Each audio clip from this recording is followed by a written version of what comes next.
He just couldn't understand the devotion and simple faith of this man, but he sent summons. The attendant took the summons. The temple was closed, so he just nailed the summons on the door of the temple and left. On the next day of the court, the judge asked Gopal Das, "Has your witness come to court?" And Gopal Das confidently replied, "Yes, he has." The judge said, "Banke Bihari, please make your appearance in court." Nothing happened. "Banke Bihari, please make your appearance in court." And a voice came from outside the room, "I'm here." And a figure completely covered with a black blanket walked inside. The judge asked, "Are you Banke Bihari?" And this mysterious stranger, covered with a black blanket, he nodded his head. The judge said, "Can you show me your face and answer clearly with irritation?" So Banke Bihari, the stranger, this witness for Gopal Das, he just slightly opened that black blanket, looked straight at the judge and said, "Yes, I am Banke Bihari." The moment the judge saw this face, the divine beauty and radiance he'd never seen before. This is not the face of a human being. It was the face of God Himself. The judge was completely dumbstruck, dumbfounded, couldn't say a word, didn't know what to ask. And Banke Bihari spoke.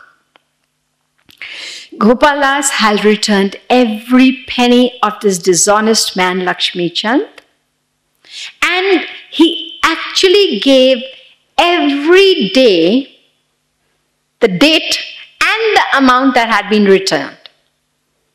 And after that he said, "The proof is in a yellow file that is in the almirah." Almirah is a cupboard which is on the right side of Lakshmi Chand's office seat. You can go and find it over there. The attendant went to the house. They found the yellow file. The proof was all there, and the witness disappeared. That judge, do you know he was a Muslim judge? He retired the very next day from his job, because sometimes a judge's job, they know that the person is innocent, but if the lawyers can prove him wrong, the judge has to helplessly give a decision against an innocent person. He retired from his job. His mind was so full of that beautiful form, that face he had seen, he could never forget, and he devoted his life to Krishna and the benefit of mankind, and so did this teacher Gopal Das. Such are the miracles of faith. That is why saints have firmly declared, those with faith have all, and those that lack faith lack all. These are the words of the great saint Shri Ramakrishna Paramhans. Some of you must have heard and read the beautiful quote about faith. It's from the Bible. "Verily I say unto you, if thou hast a faith as of a grain of mustard seed, nothing will be impossible unto you." Of course, the whole quote tells you that with that much amount of faith, you can say to the mountain, "Remove from here," and the mountain will move. That's the power of faith. The renowned Canadian physician William Osler, he said the same thing in different words. With faith, all things are possible. Unfortunately,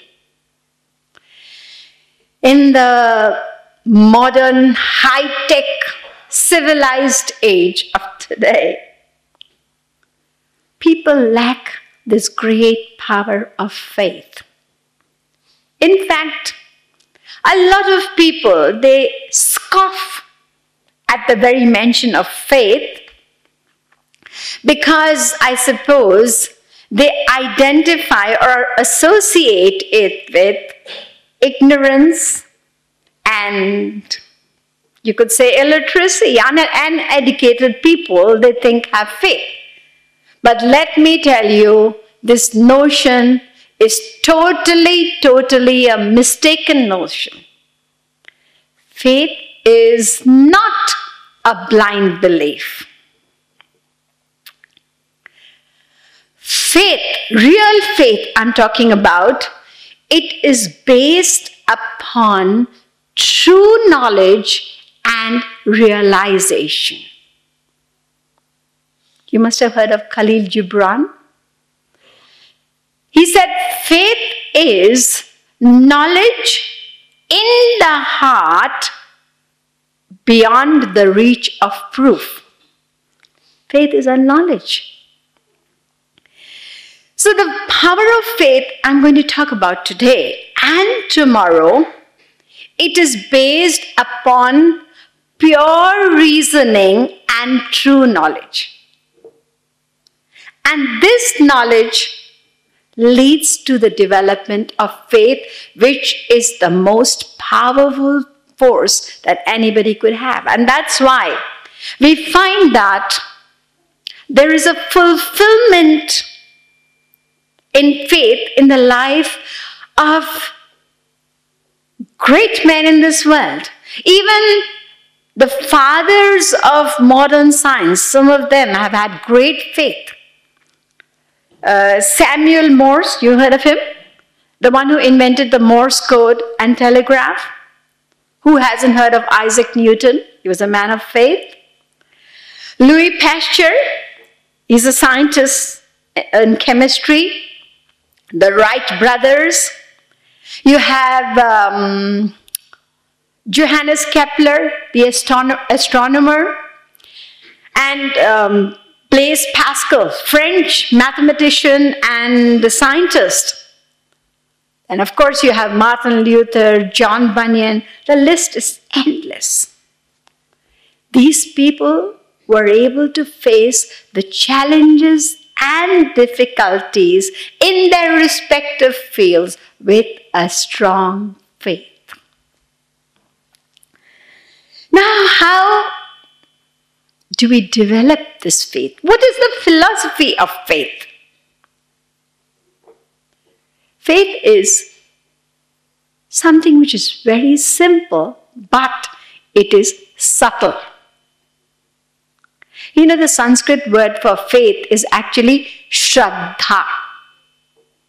And Shraddha is a more comprehensive term than faith.